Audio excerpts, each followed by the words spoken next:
What's up, everybody? This is Shanti coming to you another video here on my channel with Shanti J Speaks. Today, I am going to talk about something very touchy and near and dear to my heart, but I feel like on this channel I needed to actually talk about this as well. So when you come to the fertility clinic, yes, our success rates may be on top of the charts. Yes, we might have some stories of how we did this and how we did that for other people in their lives and everything. But I do want to prepare you guys, men and women, that when you go to the fertility clinic, it's not 100% guaranteed. Sometimes there will be some things that happen that are unexplainable, and we will want to know the answers as to why that happened. And some things we just can't give an answer to. At the fertility clinic, we see, a lot of successes, but we also see failures as well. And I just want to challenge you today to not see it as a failure, see it as an attempt. We attempted, it didn't go well, and we're going to keep doing another attempt until we finally get you what you deserve and what you long for and what you need in your life, and that's your beautiful baby, right? But what I want you guys to understand is that there are some stages when it comes to this stuff. It's a lot of mental anguish. A lot of people think that it's just physical, that you just go in and get your blood drawn, you go and get the ultrasound and everything like that, and you have these procedures and that procedure or whatever. Yes, that's physical, but emotionally and mentally, when coming to the fertility clinic or having to do IVF treatments, the mental anguish is unbelievable.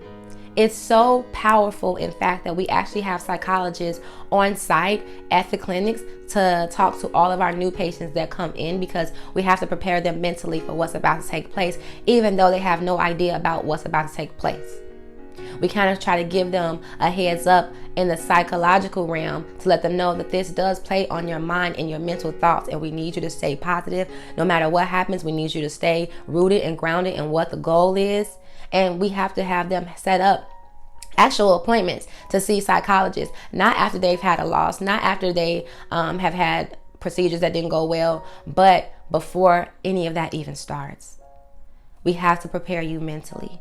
So before you come to the fertility clinic, and if you have not been, let's say you've been trying for 6 months and you have not been successful, then I will urge you to get to a fertility clinic right away, because we don't know the issue, and it's going to take some time for us to do blood work and find out the issue of what your individual problem of conceiving is, right? But I want to challenge you today to go in with a mindset that I can do all things through Christ that strengthens me. And if it's meant to happen, it's going to happen for me. I just got to keep the faith, keep the hope, because when it comes to this thing, it will mentally exhaust you. It's mentally draining. And not to mention, let's say you do get a positive pregnancy test, and we go to do the ultrasound. Sometimes, guys, there's nothing there. Sometimes you get a positive test and then you wait a couple of weeks to come in for your ultrasound, for the OB scan, and the baby's not there.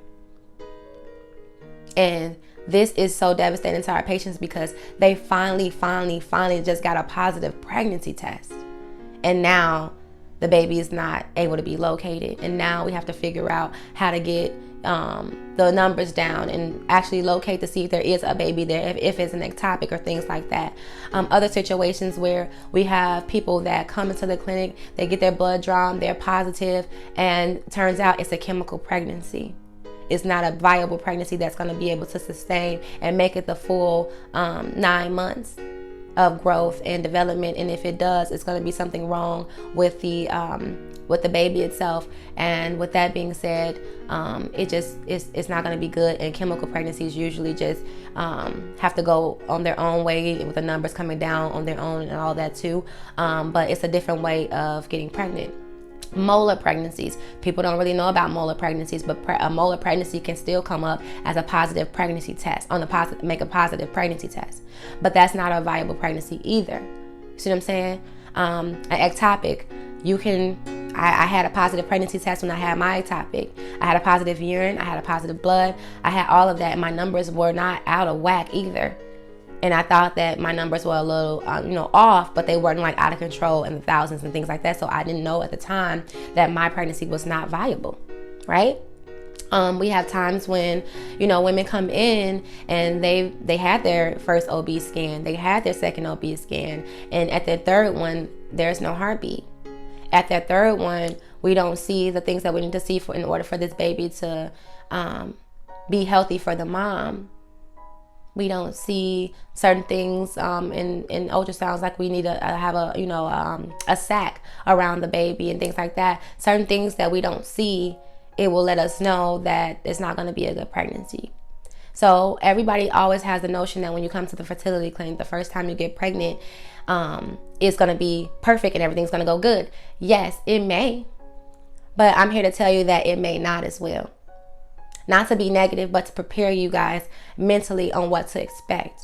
We have had women who have come to the clinic, have done their cycles, have gotten a positive pregnancy test, have had all of their scans. We have graduated them. They have already chosen their OB. They went to the OB, and all of a sudden, the baby stopped growing.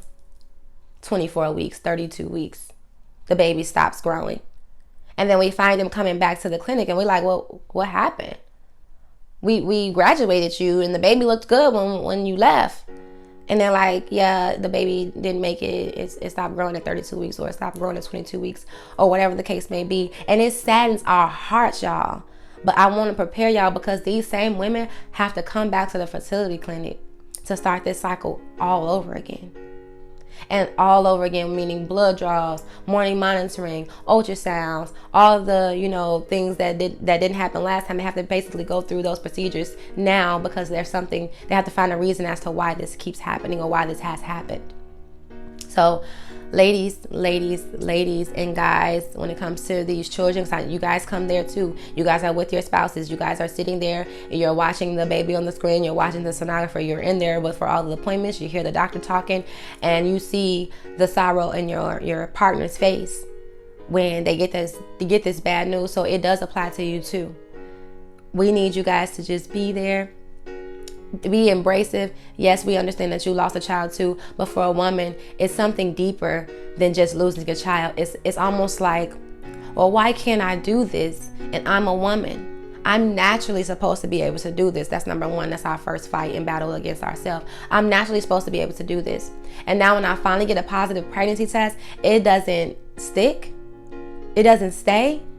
It devastates us. It devastates us. And so I know it devastates the men in a different type of way, but to know that we have something growing inside of us that's no longer, it hurts us. So mentally, if you have to see the psychologist again after these misses, then we strongly suggest that you do that, because we want everybody to have a fighting chance when it comes to not just physically getting a baby, but having the mental strength to be able to not only carry the baby, but take care of the baby after the baby gets here.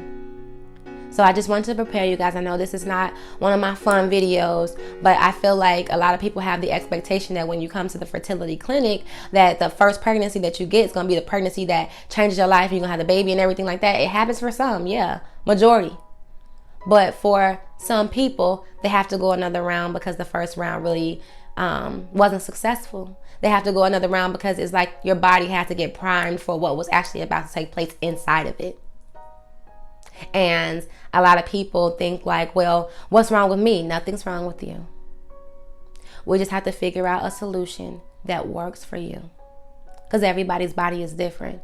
For instance, if you stand me next to someone, you wouldn't think that I had one tube in my body and they had two tubes. You wouldn't know.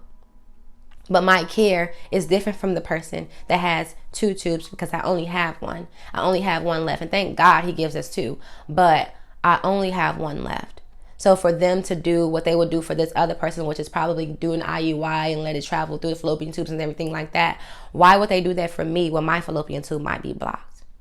So each form of care at a fertility center is different. It should be. Some clinics that you may go to, they might think that everybody's the same, and they might try to start off everybody with a basis and everything like that. But the truth of the matter is, everybody's body is not the same. Everybody's hormone levels are not the same. Everybody cannot carry a baby in their body the same way. So that's when surrogates come in and all of those different type of things. And we have sperm donors for the men who, doesn't have the sperm that's needed to make this baby. And we also have the women who have egg donors who can't use their eggs because of the quality of their eggs, and they also use egg donors as well. This also can cause a mental anguish, because even if you take donor sperm and even if you take donor egg and put it together and it's growing and it's doing good, the embryo is thriving. Once they place that inside of you, your anatomy and your physiology may or may not allow it to stay. And I just want you to be prepared for that. Okay? That's all I have for you guys today. Thank you for liking, sharing, and subscribing. It means so much to me that all of you are on this channel and that you watch what I have to say, and that you lean into what I have to say. It means so much to me because I'm still healing and going through this journey on my own myself. And just with me talking to you guys, I'm talking to myself as well. And I just really, really appreciate the love and the support that you guys give me. And I'm trying not to cry because I know y'all see my eyes getting watery, but it really means so much to me. It really, really does, that I can use my pain for purpose. Until next time, like, share, and subscribe. I'm trying not to let this tear fall out of my eyes because I'm just so grateful to even be able to use what I've been through, and I never thought I would be here to actually share and be able to fluently talk about it without it burdening me. So I thank you guys so much for just being supportive. I thank you guys for always viewing, always liking and subscribing, and sending my information to other people, and just encouraging others. And if someone wants to talk about having a loss, that you guys send them my way. I'm just so grateful. Thank you, thank you, thank you. All right, until next time, guys, I'll see ya.